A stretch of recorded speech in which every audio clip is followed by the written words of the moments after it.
আসসালামু আলাইকুম প্রিয় শিক্ষার্থীরা, আজকের ভিডিওতে আমরা জমির নকশায় ত্রিভুজ ও চতুর্ভুজ এই অধ্যায়ের 2 নম্বর গাণিতিক সমস্যা থেকে সমাধান করার চেষ্টা করব ইনশাআল্লাহ। তো 2 নম্বর গাণিতিক সমস্যাটা কি দেওয়া আছে যে চিত্র এঁকে বা কাগজ কেটে প্রমাণ করো বর্গের কোণদ্বয় পরস্পর সমান। অর্থাৎ একটা বর্গের যে দুইটা কর্ণ থাকে সেই দুইটা কর্ণ পরস্পর সমান সেটাই আমাদের প্রমাণ করতে হবে।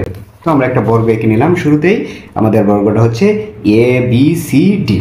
তো ABCD একটা বর্গ আমরা ধরে নিলাম এবং এই বর্গের দুটা কর্ণ হচ্ছে একটা কর্ণ হচ্ছে AC এবং অপর কর্ণ হচ্ছে BD। তাহলে আমাদের প্রমাণ করতে হবে AC সমান সমান BD, যেহেতু আমাদের পরপর সমান প্রমাণ করতে হবে। তো আমরা এই বর্গের কোণদ্বয় সমান বিবেচনা করার জন্য প্রমাণ করার জন্য আমরা দুইটা ত্রিভুজ নিয়ে আলোচনা করব। সেই দুইটা ত্রিভুজ হচ্ছে একটা হচ্ছে AOB ত্রিভুজ অর্থাৎ এই ত্রিভুজটা, এবং অপরটা হচ্ছে COD ত্রিভুজ অর্থাৎ এই ত্রিভুজ। এই দুইটা ত্রিভুজ নিয়ে আমরা একটু আলোচনা করব। এই দুইটা ত্রিভুজ থেকে আমরা কি কি পাই। তো AOB ত্রিভুজ এবং COD ত্রিভুজ, এই দুই ত্রিভুজে আমরা কি লিখতে পারি, AB সমান সমান CD। আচ্ছা, এই দুইটা ত্রিভুজ থেকে AB সমান সমান CD এটা আমরা কীভাবে লিখলাম? কারণ আমরা জানি বর্গের প্রত্যেকটা বাহু হচ্ছে সমান, সেহেতু AB সমান সমান কী হবে, CD হবে। এই জন্য আমরা লিখলাম AB = CD, কারণ যেহেতু বর্গের প্রত্যেকটা বাহু সমান। আবার আমরা লিখতে পারি A ও B কোণ মানে এই কোণ, A ও B কোণ মানে এই কোণ সমান সমান COD কোণ মানে এই কোণ। অর্থাৎ এই কোণ সমান সমান এই কোণ লেখা যায়। কেন লেখা যায়?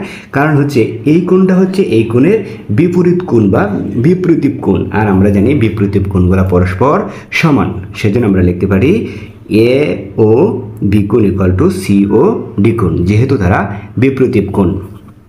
এবং AB সমান্তরাল কিন্তু CD, ABটা CDর সমান্তরাল এবং AC হচ্ছে তাদের ছেদক। এই AC রেখাটা AB রেখা এবং CD রেখা দুইটি রেখাকেই ছেদ করছে, এজন্য AC হচ্ছে এই দুইটা রেখার ছেদক।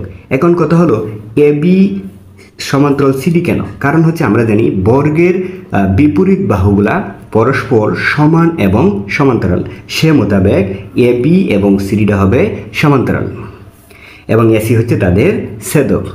এবং আমরা লিখতে পারি ABO কোণ মানে এই কোণটা ABO কোণ = CDO কোণ অর্থাৎ CDO কোণ অর্থাৎ এই কোণ, অর্থাৎ এই কোণটা এই কোণের সমান, অর্থাৎ ABO কোণ অর্থাৎ এই কোণ CDO কোণ অর্থাৎ এই কোণের সমান। কেন সমান?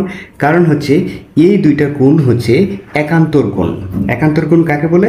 যে একটা রেখার বিপরীত পাশে যে কোণগুলা, এক পাশে এবং অপর পাশে, এই কোণটা হচ্ছে রেখার এই পাশে এবং এই কোণটা হচ্ছে রেখার তার বিপরীত পাশে, আর এরকম কোণকে আমরা একান্তর কোণ বলি এবং একান্তর কোণ পরস্পর সমান হয়। তাহলে এই কোণটা হবে এই কোণের সমান। কেন? কারণ হচ্ছে তারা বিপরীত কোণ। এজন্য আমরা লিখছি কি, যে ABO কোণ = CDO কোণ। আচ্ছা, এখন যেহেতু দুইটা ত্রিভুজের মধ্যে আমরা দুইটা কোণ সমান পাইলাম এবং একটা বাহু সমান পাইলাম, সেহেতু সর্বসমতার সূত্র অনুসারে আমরা লিখতে পারি AOB ত্রিভুজ এবং COD ত্রিভুজ হচ্ছে সর্বসম। অতএব আমরা কি লিখলাম, যে AOB ত্রিভুজ সর্বসম COD ত্রিভুজ। কেন? কারণ হচ্ছে তাদের দুইটা কোণ সমান এবং একটি বাহু সমান। দুইটা কোণ এবং একটা বাহু সমান হলে ত্রিভুজটা কি হয়, সর্বসম হয়। সমান হচ্ছে DO। কেন? কারণ আমরা লিখতে পারি যে কর্ণদ্বয় পরস্পরকে সমদ্বিখণ্ডিত করে, বর্গের কর্ণদ্বয় পরস্পরকে সমদ্বিখণ্ডিত করে। আচ্ছা, তার মানে এটা যদি সমদ্বিখণ্ডক হয় তাহলে এই AOটা COর সমান হবে এবং BOটা DOর সমান হবে। আচ্ছা, তার মানে কি, এরা যেহেতু পরস্পর সমান, প্রত্যেকটা ভাগই সমান, এই অংশটা এই অংশের সমান, এই অংশের সমান, এই অংশের সমান, অর্থাৎ প্রত্যেকটাই সমান। তার মানে আমরা AO সমান সমান CO লিখতে পারি, তার মানে CO সমান সমান BO এবং সমান সমান DO লিখতে পারি। তার মানে আমরা AC সমান সমান কি লিখতে পারি, এই AC সমান সমান লিখতে পারি AO প্লাস হচ্ছে CO, AO প্লাস CO। আবার আমরা এর পরিবর্তে কী লিখতে পারি, বিও লিখতে পারি, কারণ যেহেতু এও সমান সমান সিও সমান সমান বিও সমান সমান ডিও, তার মানে লিখতে পারি বিও, এবং সিওর পরিবর্তে আমরা কী লিখতে পারি, ডিও লিখতে পারি, যেহেতু আমরা সমান বলছি।